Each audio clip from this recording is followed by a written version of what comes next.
Dalam tutorial kali ini, kita akan membahas mengenai block dan inline level element. Block dan inline level element ini adalah jenis tag yang dibedakan berdasarkan dari bagaimana isi dari tag tersebut akan ditampilkan. Oke.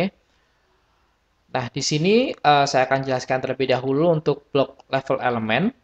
Block level element ini adalah jenis elemen yang akan ditampilkan secara terpisah. Di sini saya beri keterangan di baris baru ya. Ingat di baris baru ketika digunakan di HTML. Sedangkan inline level element adalah jenis elemen yang akan ditampilkan pada baris yang sama. Ingat, pada baris yang sama ketika digunakan di HTML. Nah, kita coba perhatikan untuk contoh-contoh dari block dan inline ini.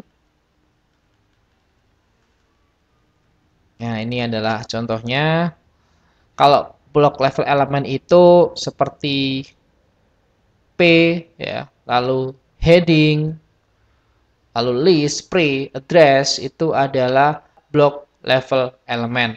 Sedangkan inline level element itu seperti bold, italic, small, dan beberapa elemen yang lain.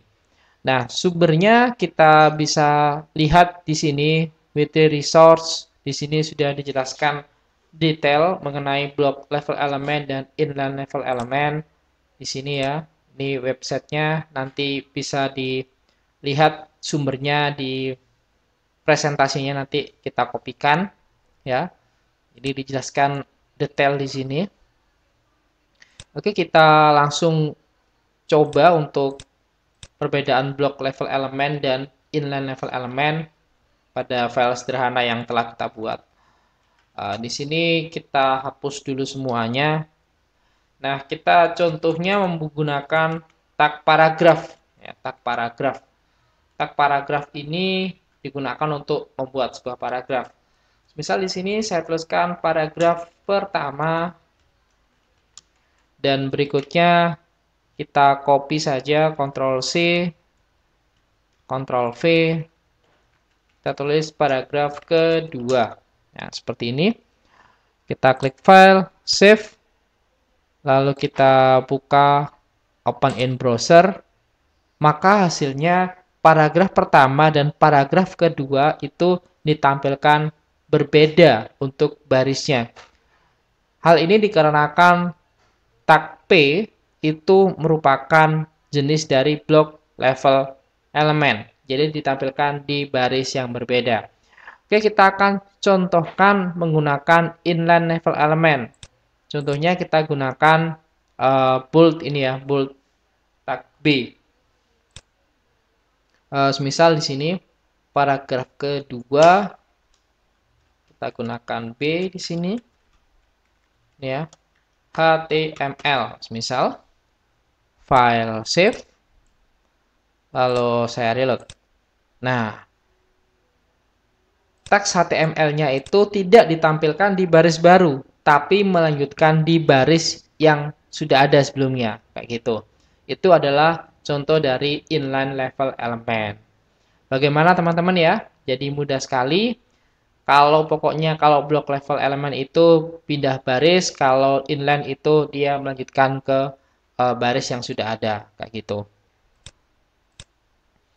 Oke, berikutnya di sini kita juga contohkan untuk tag div dan tag span. Nah, tag div dan tag span ini merupakan tag yang tidak memiliki fungsi khusus. Kedua tag ini digunakan untuk membuat struktur dari halaman web. Jadi nanti kalau teman-teman membuat halaman webnya atau layoutnya itu menggunakan CSS, pasti akan sering menggunakan kedua tag ini, tag div dan tag span. Ya, di sini juga dijelaskan biasanya dipasangkan dengan CSS. Nah, perbedaan dari tag div dan tag span itu, kalau tag div dia bersifat block level element. Jadi dia kalau digunakan akan ditampilkan di baris baru. Tapi kalau tuxpan, dia melanjutkan baris yang sudah ada. Oke, kita akan contohkan agar lebih mudah dipahami. Di sini saya tuliskan div buka, div tutup. Ini adalah paragraf, misal. Seperti ini, kita pilih ya, copy, sini paste, oke ya, seperti ini. Lalu di sini kita tambahkan span. Nah, di sini kedua.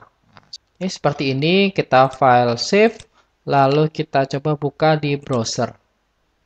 Nah, maka hasilnya untuk teks kedua ini akan ditampilkan di baris yang sama dengan paragraf kedua. Tapi kalau di sini kita ganti div, di sini juga div.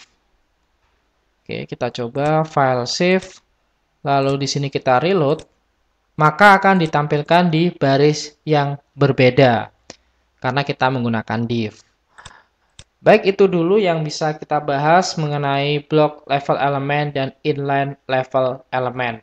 Sampai jumpa di tutorial selanjutnya.